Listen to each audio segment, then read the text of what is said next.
खूनी कहानियां में आपका स्वागत है, जहां आपको मिलेंगी असली जिंदगी से जुड़ी सच्ची और खौफनाक कहानियां। हर कहानी एक नई हकीकत से पर्दा उठाएगी। आप सुन रहे हैं खूनी कहानियां, डर की सच्ची दास्तानें, उन्हीं की जुबानी। अब मिलते हैं आज के मेहमान से और सुनते हैं उनकी सच्ची मगर दिल दहला देने वाली कहानी। मैं रोजगार के लिए विदेश चला गया था। जब वापस आया तो गांव में मेरी हवेली सबसे अलग और बड़ी नजर आ रही थी। मेरी आदत थी कि मैं अपनी खुशहाल जिंदगी का दिखावा करता रहता था। फेसबुक और व्हाट्सएप पर हर समय अपने स्टेटस लगाता रहता था। कभी परिवार के साथ तस्वीरें, कभी अच्छे खाने की तस्वीरें और कभी अपनी कामयाबी का प्रदर्शन करता था।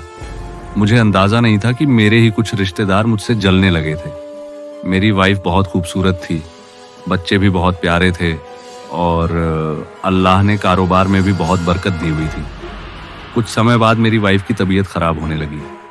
अक्सर रात को ऐसा होता कि हम सो रहे होते और वो अचानक कमरे से गायब हो जाती। जब मैं उसे ढूंढने जाता तो वो घर के किसी दूसरे कमरे में होती। मुझे हमेशा महसूस होता कि उस कमरे में उसके अलावा भी कोई और मौजूद है। एक रात मैंने एक अजीब मंजर देखा। घर में पाली हुई मुर्गियों के पास से मांस चबाने की आवाजें आ रही थीं। जब मैं पास गया तो देखा कि मेरी वाइफ के हाथ में जिंदा मुर्गी थी और वो उसे चबा रही थी। इसके बाद उसकी आवाज भारी होने लगी और वो एक अनजान जुबान में बात करने लगी। ये सारे असर ज्यादातर रात के समय दिखाई देते थे। धीरे धीरे उसकी हालत और खराब होती गई। एक रात मेरी आंख खुली तो मैंने अपनी वाइफ को हवा में लटकी हुई देखा। ये मंजर बहुत खौफनाक था क्योंकि उसे कोई सहारा नहीं था। फिर उसने मेरी तरफ देखकर कहा, तू जितना भी जोर लगा ले, मैं इसे नहीं छोड़ूंगी। मैं तेरा पूरा खानदान तबाह कर दूंगी। बाद में मुझे लगा कि ये बातें किसी काले जादू करने वाले का असर थीं। कुछ दिनों बाद उसकी हालत और बिगड़ गई। एक रात सोने से पहले वो बहुत रो रही थी और मुझसे कह रही थी कि मेरे पास बैठो।